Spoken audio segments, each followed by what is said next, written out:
Vaheguru Ji Ka Khalsa, Vaheguru Ji Ki Fateh, bienvenue à vous mes amis.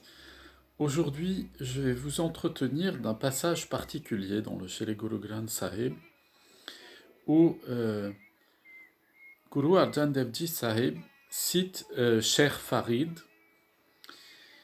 dans une remarque qui est assez particulière et qui a tout de suite attiré mon attention. Il nous dit, c'est au Ang 1380, au verset 11, Jotan rate rabesiyo, tinetan rate nahoe, que l'on peut traduire ainsi, Jotan, ainsi ces corps, ou ce corps, ces corps, rate rabesiyo, qui sont remplis de la grâce divine, c'est-à-dire qui sont remplis du Seigneur Vaheguru. Tinetan rate nahoe, ne contiennent absolument plus de sang. C'est tout de même curieux.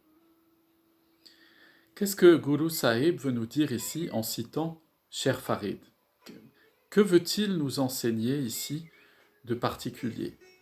D'autant plus que, ailleurs, dans la Bani, nous lisons par exemple au Ang 1380, au verset 12, Guru Amar Das Ji Sahib qui nous dit Hi tan sabo rate hai, rate bin tan na hoe.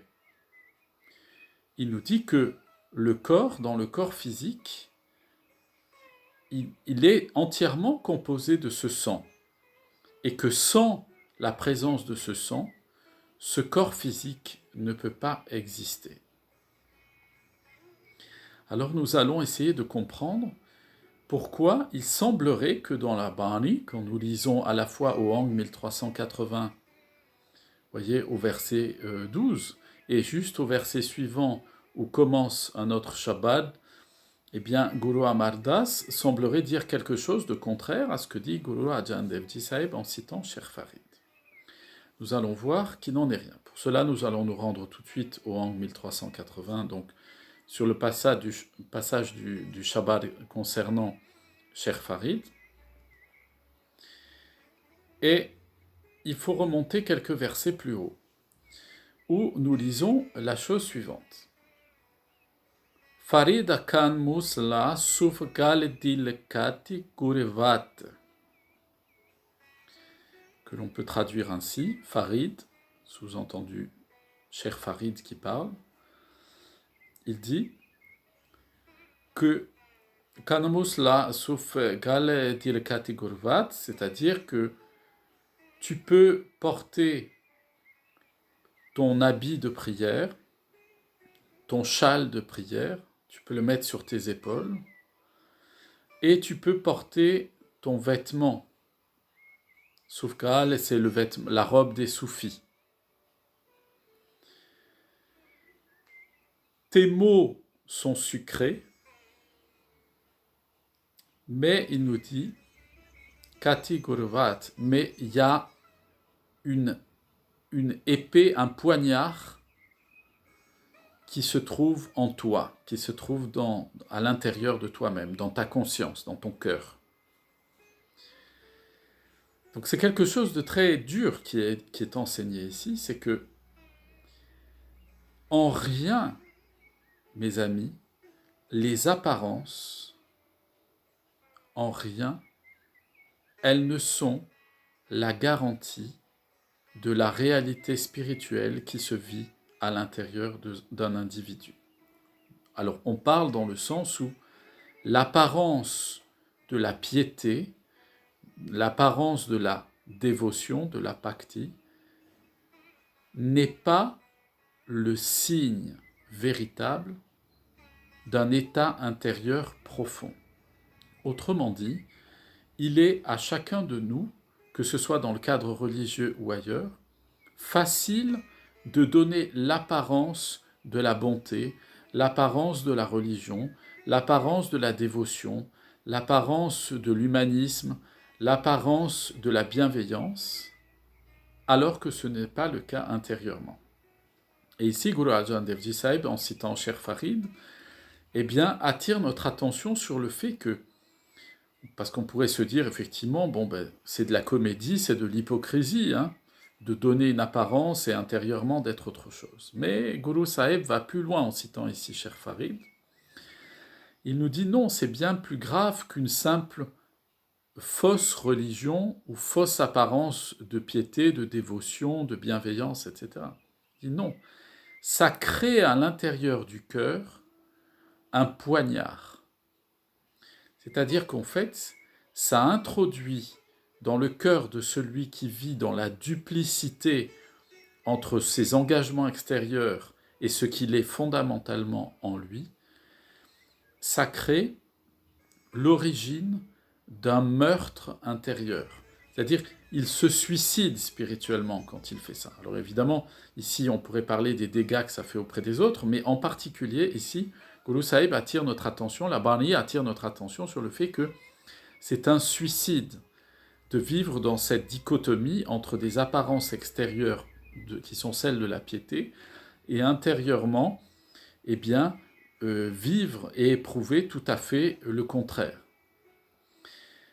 Et à tel point que c'est une lame qui s'enfonce à l'intérieur de la conscience, qu'elle va créer dans cette conscience, eh bien, ici, Cher Farid va nous l'expliquer, il va nous dire « Bahar dise chanana dil andiyari rat ». Autrement dit, extérieurement, tu apparais comme étant quelqu'un d'important, de lumineux, mais à l'intérieur, ton cœur est plus noir que la nuit. Il est plus sombre que la ténèbre. Et ce point est important, pourquoi ? Parce que lorsque dans notre vie, on n'est pas en accord entre l'expression extérieure de qui nous sommes et la réalité de qui nous sommes intérieurement, de qui nous sommes vraiment intérieurement, eh bien, la première conséquence que cela a, c'est notre propre destruction, et notamment notre destruction spirituelle par notre assombrissement spirituel. Ça veut dire que on est à ce moment-là, Dieu nous en préserve, dans une ignorance épouvantable. C'est-à-dire qu'on n'a rien compris spirituellement, on n'a même pas compris la base de la vie spirituelle, telle qu'on l'enseigne aux tout petits quand ils sont dans nos communautés et qu'ils arrivent en ce monde. Et de là, Guru Sahib poursuit en citant toujours Cher Farid, et on lit « Farida rati ratena nekele jetane chire koe ». Jetane chire koe. Farid, pas même une seule goutte de sang ne sera émise si quelqu'un découpait mon corps. On va comprendre ce que ça veut dire. Et de conclure, Totane rate rabesio, tinetane rate nahoe. Car ce corps, lorsqu'il est imprégné, qu'il est rempli, qu'il regorge de la présence du Seigneur Vaheguru, eh bien ce corps-là, il ne contient plus de sang. Autrement dit, ce que Guru Sahib essaie de nous expliquer ici, c'est qu'il y a un lien entre ce que nous faisons physiquement dans le monde matériel et les conséquences de nos actes dans le monde matériel. Ces actes dans le monde matériel ont des conséquences dans la vie spirituelle, dans le monde spirituel. Puisqu'il nous dit que selon la dissociation qu'on crée entre ce que l'on montre de soi dans le monde physique et ce que l'on est réellement dans le monde de la conscience, c'est-à-dire dans le monde spirituel, ça entraîne une sorte de destruction, de meurtre spirituel intérieur. Mais, nous dit Guru Sahib, ici en citant toujours Cheikh Farid, il nous dit, en parlant de lui-même, alors que moi-même, qui suis en accord, toujours c'est Guru Sahib qui nous enseigne, moi-même, dit Guru Sahib, qui suis en accord entre mon corps, mon aspect physique et mon esprit, c'est-à-dire ma dimension spirituelle, même si on me coupe en morceaux, il n'y a pas une seule goutte de sang qui va sortir. Pourquoi ? Parce que le corps qui est imprégné du nom divin, du Nam, le corps qui est imprégné, qui vibre constamment de la présence du Seigneur Vaheguru en lui, il est passé dans une autre dimension spirituelle. C'est-à-dire qu'il n'appartient plus au domaine du sang. Et quel est ce domaine du sang ? Eh bien, pour le comprendre, il faut aller un peu plus loin dans la Bani, et toujours au Hang 1380, mais il faut le comprendre, c'est au verset 12, c'est Guru Amar Das qui nous explique, il nous dit « Josarate apne titetan loberate nahoe » c'est-à-dire que ceux qui sont remplis de la présence du Seigneur Vaheguru, ils n'ont pas une seule goutte de sang, du sang de l'envie, du sang de l'attachement dans leur corps. Et là, on commence à comprendre. Le sang dont il est question ici, mes amis, ce sang qui est produit par la duplicité, Dieu nous en préserve, qui existerait en nous, à jouer un rôle dans le monde physique et à en jouer, à être un autre personnage dans le monde spirituel, eh bien, ce sang-là, qui est produit par cette duplicité, c'est le sang, c'est le lobrat, c'est-à-dire c'est le sang de l'envie. C'est le sang de celui qui s'accroche à lui-même. Autrement dit, lorsque on laisse se développer en nous les attachements au désir, nous nous enfonçons de plus en plus dans un déséquilibre intérieur profond, c'est-à-dire que nous misons tout sur le matériel. Sur l'attachement, c'est l'attachement à la matérialité. Et mes amis, la matérialité, ce n'est pas simplement la voiture, les maisons, le métier, mais c'est aussi la réputation, l'attachement excessif à nos proches, à nos amis, à des gens qui peuvent nous apporter quelque chose ou pour lesquels il y a une trop grande dépendance. C'est aussi le regard des autres. Comment est-ce qu'on me considère dans la vie sociale ? Est-ce que je suis approuvé ou pas en fonction de mes choix spirituels, etc. Tout cela, ça appartient à la dimension du monde matériel. Le monde matériel est fait aussi d'éléments qui ne sont pas visibles, comme les émotions. Les émotions appartiennent au domaine de la matérialité. Eh bien, Guru Sahib, ici, Guru Amar Das Ji Sahib nous dit que ceux qui ont fait une perfusion et qui ont changé leur sang, qui l'ont remplacé par le sang d'une âme, c'est-à-dire par cette vibration permanente du Saint-Nom de Vaheguru en eux, ceux-là, ils n'ont plus une seule goutte de sang dans leur corps, une seule goutte de sang de l'attachement à l'ego. Et voilà ce que voulait nous dire un peu plus haut Guru Arjan Dev Ji en citant Cheikh Farid, c'est qu'effectivement, ceux qui vivent dans ce monde physique, en étant constamment immergés dans la présence du Seigneur Vaheguru, eh bien, ils peuvent vivre au quotidien dans le monde physique, ils peuvent gérer les affaires matérielles, mais sans se trouver intérieurement déséquilibrés par ces affaires matérielles.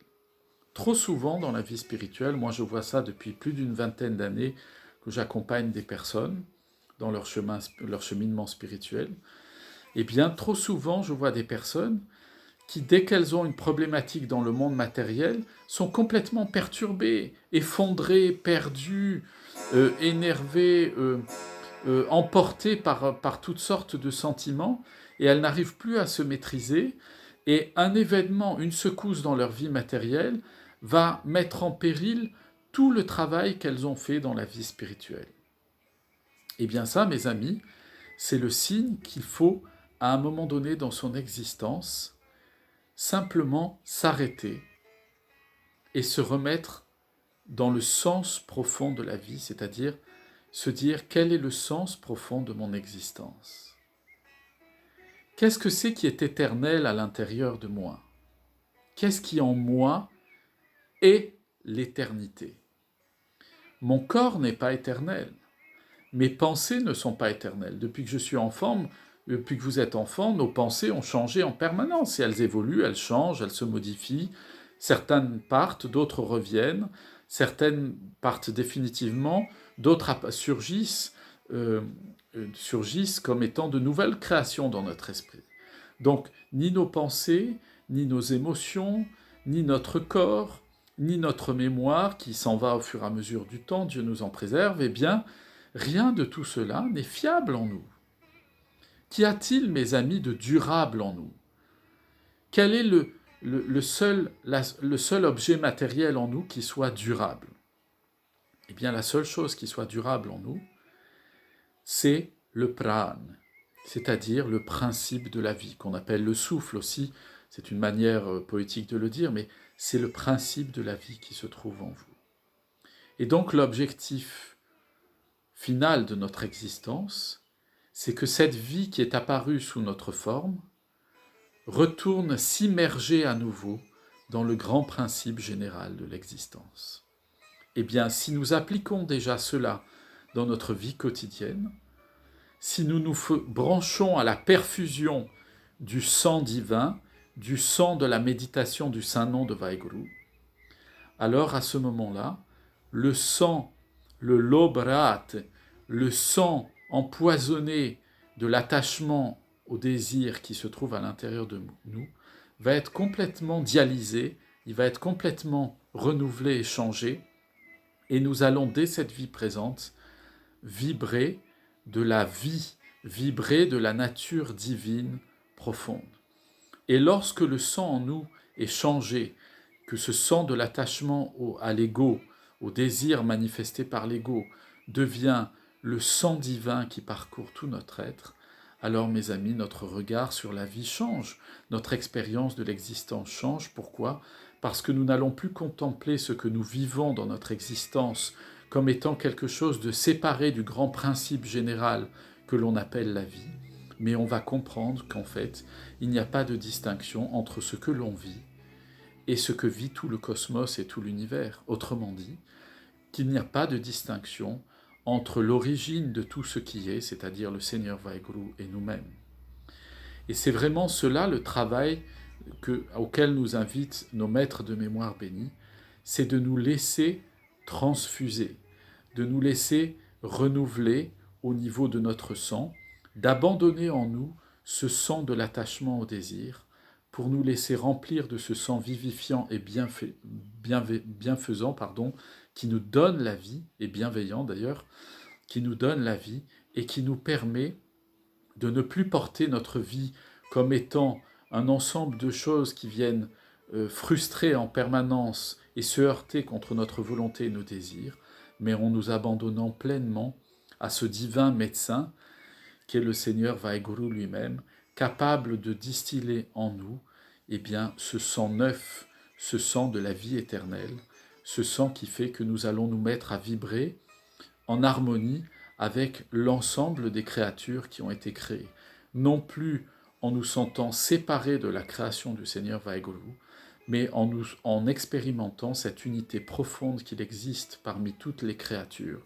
Et cette unité profonde, elle porte le saint nom du Créateur suprême, du Seigneur Vaheguru lui-même.